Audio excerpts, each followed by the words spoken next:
Export business मध्ये supplier शोधताय तर ह्या 3 सिक्रेट टेक्निक्स तुम्हाला माहितीच पाहिजे.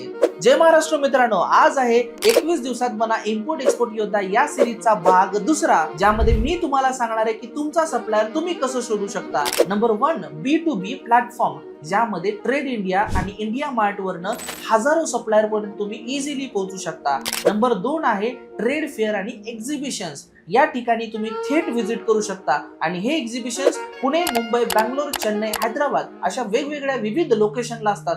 थेट सप्लायरशी भेट द्या आणि तुमचा सप्लायर तुम्ही निवडा. आणि थर्ड आहे प्रोडक्ट हब, ज्यामध्ये मार्केटला व्हिजिट करून डायरेक्टली तुम्ही सप्लायरला एक्सप्लोर करू शकता. तर या 3 टेक्निक्स वापरून तुमचा सप्लायर आरामात तुम्हाला मिळणार आहे. तर पुढील रील मध्ये आपण बघणार आहोत की एक्सपोर्ट कंपनी स्थापन करण्यासाठी कुठले कुठले कागदपत्र लागतात आणि ते कसे काढायचे. ही सिरीज जर तुम्हाला मिस करायची नसेल तर आत्ताच मला फॉलो करा आणि ही रील तुमच्या त्या मित्रासोबत शेअर करा ज्यांना इम्पोर्ट एक्सपोर्ट मध्ये सप्लायर तर शोधायचा आहे, पण तो कुठून शोधायचा माहिती नाही.